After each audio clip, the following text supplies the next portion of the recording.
Se você se lembra, algum tempo atrás eu soltei um vídeo em que eu fiz duras críticas ao IPO que o Nubank estava se propondo a fazer com um valuation que, na minha humilde opinião, não fazia o menor sentido. Se você ainda não lembra desse vídeo ou não assistiu, entra aqui nesse link para você ver e analisar quais os argumentos que eu utilizei para chegar nessa minha conclusão que o IPO do Nubank realmente não fazia o menor sentido.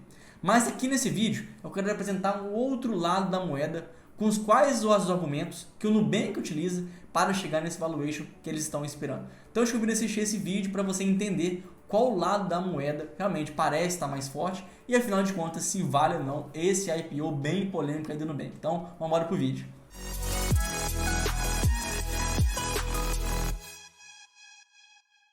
Fala investidor e investidora, tudo bem com você? Aquele nosso acordo de sempre, tá? Se você gostar aqui desse vídeo, gostar dos argumentos que eu utilizar para fazer o valuation do Nubank, eu te peço em troca um like no vídeo, uma inscrição no canal, porque vai ser assim que você vai me ajudar meu canal a crescer e a espalhar esse conteúdo para mais pessoas, tá certo?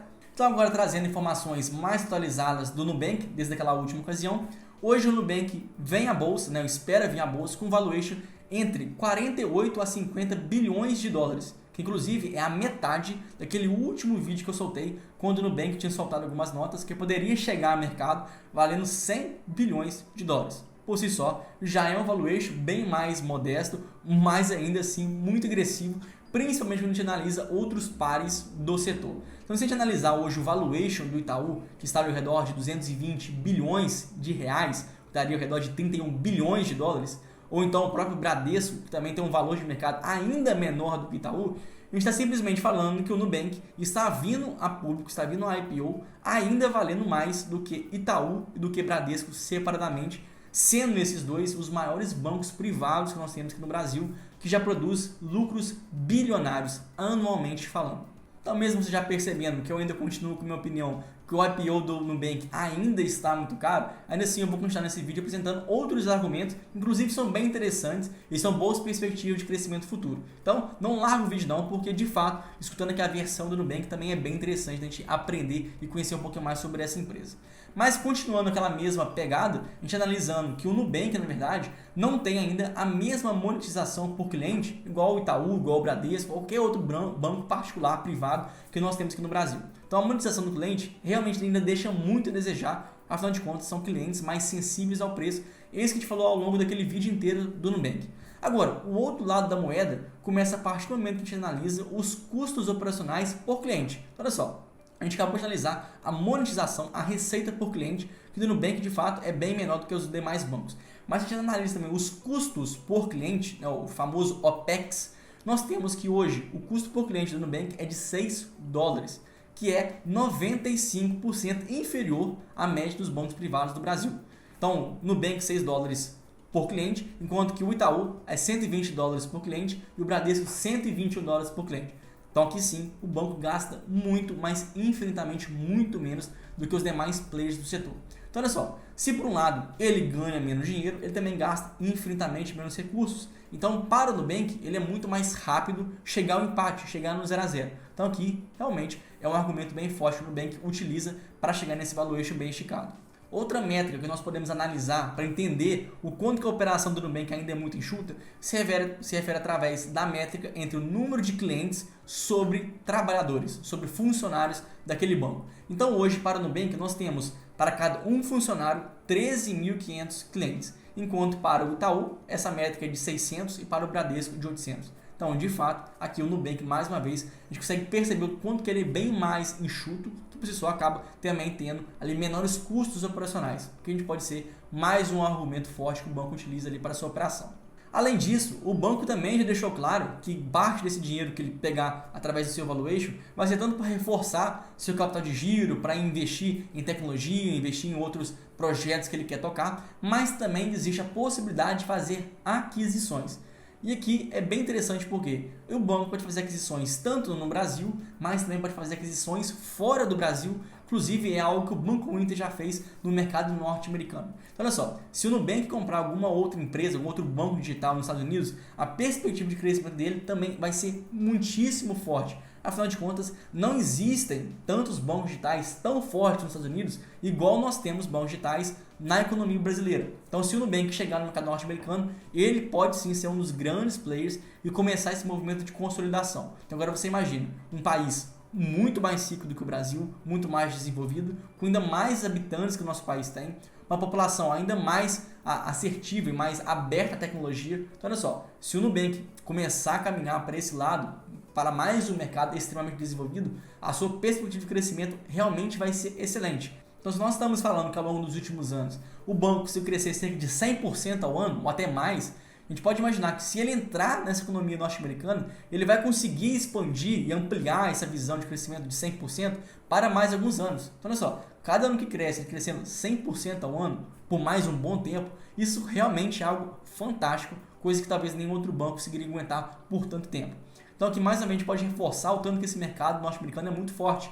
Afinal de contas, a população norte-americana é muito mais bancarizada, eles têm muito mais acesso a cartões de crédito, a financiamento, a investimento. Então, de todo lado que a gente pode imaginar, o Nubank poderia acrescentar bastante receitas de serviço, tá? Cartão de crédito principalmente, investimentos e também financiamento. Então, toda essa parte para o Nubank realmente pode ser bem interessante.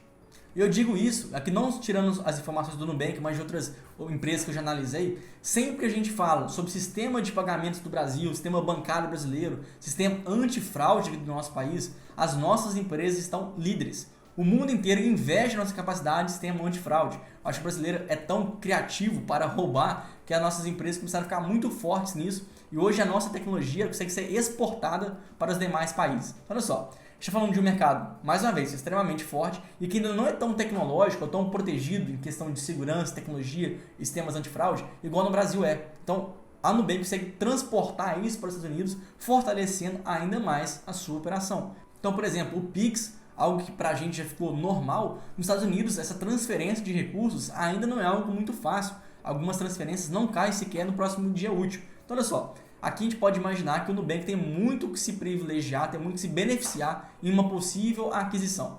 Mas aqui antes que a gente possa imaginar algumas coisas, o Nubank ainda não soltou nenhum guidance em relação a aquisições no exterior. Ele simplesmente deixou em aberto que isso poderia acontecer, possíveis aquisições, mas não tem nenhum guidance de empresa em específico, nem para qual mercado ele vai atingir. São simplesmente hipóteses que o Nubank poderia ampliar a sua operação. Por outro lado, o Nubank também pode ser visto como uma bomba relógio e eu explico o porquê.